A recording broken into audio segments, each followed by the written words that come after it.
Hello, YouTube friends and language learners out there.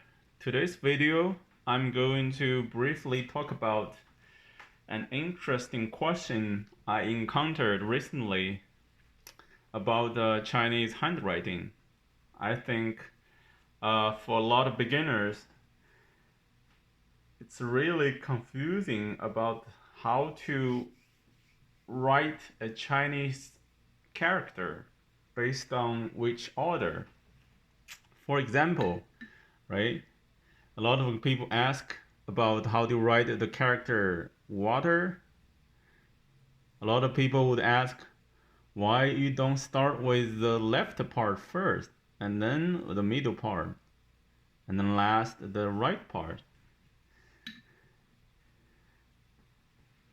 I think to begin with, this we call it a rice-shaped box makes a lot of sense for beginners to learn the orders of writing a Chinese character. Because if you just try to write a character on a piece of paper, you don't have the box here that give you the sense of how to orient a character, right?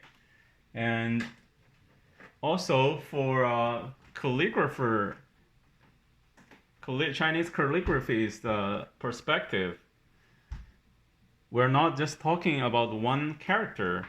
We're talking about something like this, like an entire poem. And how do you orient each sentence among this, for example, this fan-shaped, frame? That's where the orders of writing one character kicks in. If you don't follow a certain order, then your probably orientation on a character will be really messed up. And for a calligraphy's perspective, the final result will not be good. Okay. So I guess for a lot of people, you probably know there are some like basic strokes here in among all Chinese characters. For example, you start with like this points here, right? And then these horizontal strikes here. And then the vertical strikes here. And then we have this what we call pie, which is like a angled strike to the left, and then you have these angled strikes to your right? And then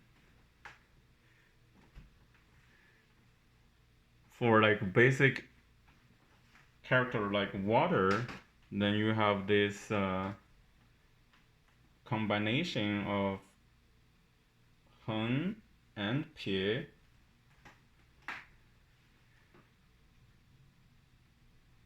And then you have this sideways, a shorter pie, we call here pie dian. And then you have here the side stroke to your left, right here, right, for water. So for this, we call it the like rice-shaped box here. This is how most of the Chinese kids learn their handwriting from the very beginning to know, the orientation of a character, right? So I guess one of the topmost rule for writing a Chinese character is that if you see it is like stacked vertically, the rule is to write from like top to bottom, right? For example, like the rice here in this box, we separate the box to like upper half and lower half, and then you have like left half and right half, right? So that's how we decide which strike goes into which quadrant of the tiny box. So for example, with the character of rice, right? We go from top to bottom, but within the top to bottom, we go from left to right, right? We go left, right, and then we get the central strikes, and then we go with the middle strikes, right? Then we go with the left and right again, right?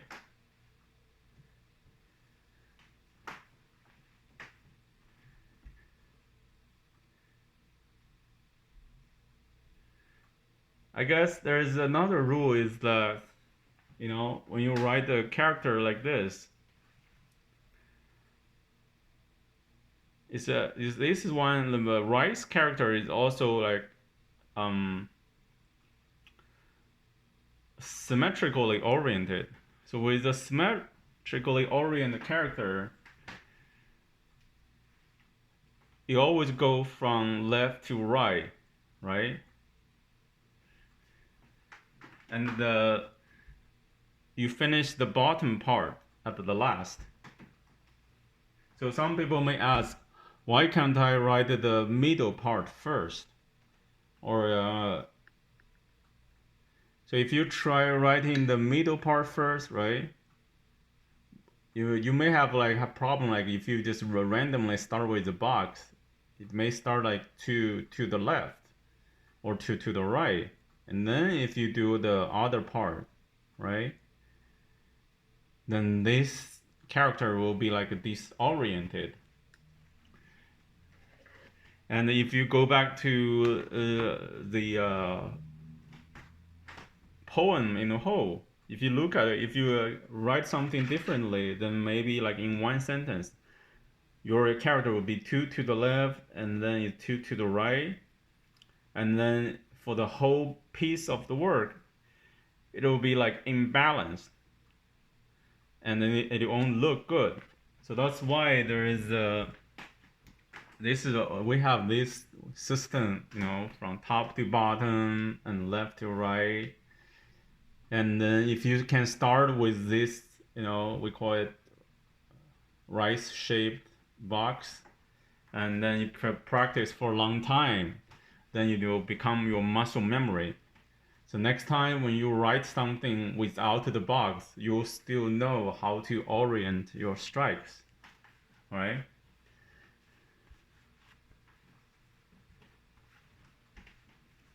And then now we go back to some other characters. You know, there in Chinese there are certain characters is sort of stacked in a box. For example, this character of go coming back, we call it Hui. It has the shape of two like box, one smaller box inside the other, right? I didn't do too well on the inside one, so they look like this, right? So for this kind of character, since it's like look more like the shape of you know, stacked like horizontally, so we go from left to right, and then but we from the left to right, we also created the outside box first, and then finish the inside part, and then the bottom stroke is always the last, right?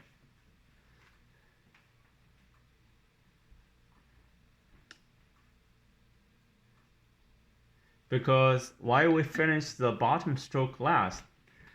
Because sometimes there are chances that if you finish the bottom stroke early, right?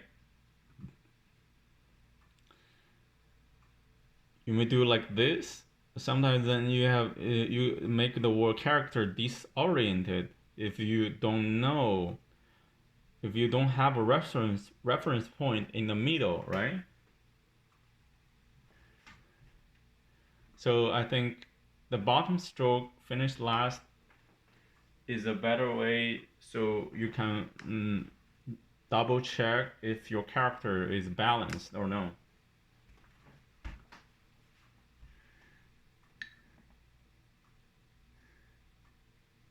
And also for an example of you know, left angled strokes before the right strokes. There are times we write words about how to say culture. You do the dian first, and then you do the hen first, second, and then you have a left going stroke, the third, and then you have a right going stroke, the last, right?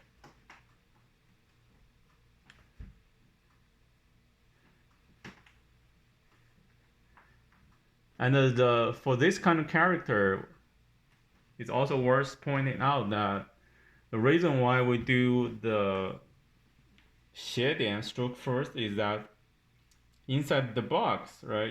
If you don't start with the 点 first, if you go with like the 横, you may do make the character like too high. I mean too low in the box here, in the box here, and make it look like disorient, for example, right? It's like too low.